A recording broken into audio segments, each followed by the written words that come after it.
আমার জমিগুলোতে মই দেওয়া হয়। কীরকম বাতাস আপনারা পানির। আসসালামু আলাইকুম। আজকে আমরা যাচ্ছি লক্ষ্মীপুর একটা জমিতে, বাইরে প্রচুর ঠান্ডা, সেই জমিতে যাই একটু মই দিতে হবে, ধান লাগানোর ব্যবস্থা করতে হবে। তাই এরকম ভালো ভালো শীতের কাপড় পরা লাগছে। তো দেখা যাক সেখানে যাই কী হয়। অবশেষে চলে আসলাম আমার লক্ষ্মীপুর এরিয়ায়। আবার দেখতে পাচ্ছেন ধোঁয়া লাগাইছে, খুব ঠান্ডা এই সময়। আসলে আমাদের এটা হচ্ছে লক্ষ্মীপুর পাশাপাশি ডিজেল চালিত পাম্প মেশিন। কীরকম বাতাস আপনারা পানির ঢেউ দেখলে বুঝতে পারবেন। দেখতে পাচ্ছেন খুবই ঠান্ডা বাতাস। তবুও আমাদের আসতে হবে, কারণ আমরা কৃষক মানুষ, কৃষিকাজ করতে হবে। এগুলো ঠান্ডাও দেখে লাভ নাই, কৃষিতে আর দৈনন্দিন কাজ করতে হবে, স্বাভাবিক। আসলে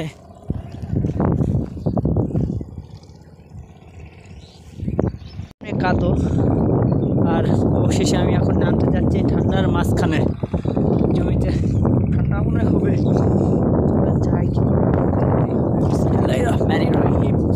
আসলে তবে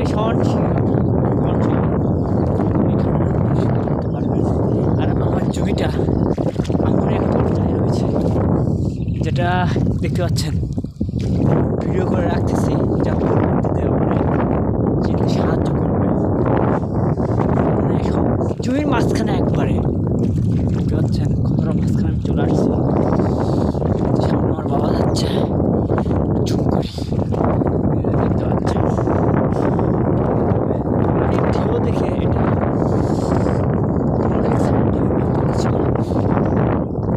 আজকে রোদও বাড়ায় নাই, কি অবস্থা। আমরা সহায় হোক কৃষকের প্রতি, এই খামারে করি।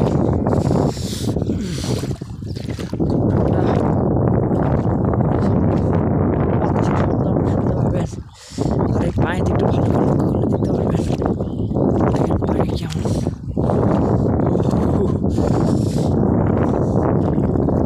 কৃষকেরা অনেক কষ্ট করবেন।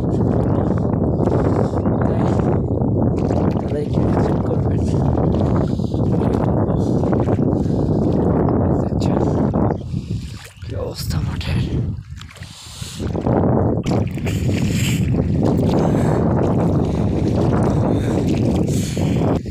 অবশেষে জমিতে চলে আসছে। এই একটা জমির জন্য আমাদের আশা, এই একটাই জমি রয়েছে এখানে।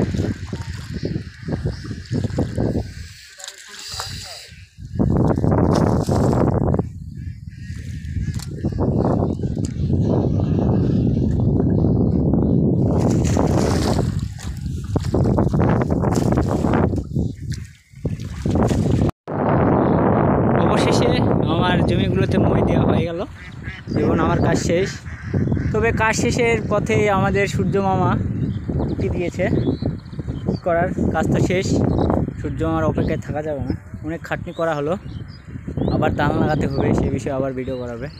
আপনারা দেখতে পাচ্ছেন সামনের জমিতে কিছু শ্রমিক ধান লাগাচ্ছে। এখানে মহিলা নিয়োগ করা হয়েছে। আমাদের এখানে বেশিরভাগ মহিলা দ্বারাই আপনার ধানগুলো লাগানো হয়ে থাকে। তো আজ এ পর্যন্তই। আপনারা সবাই ভালো থাকবেন, আর যদি পারেন আমার চ্যানেলটা একটু সাবস্ক্রাইব করবেন। আসসালামু আলাইকুম।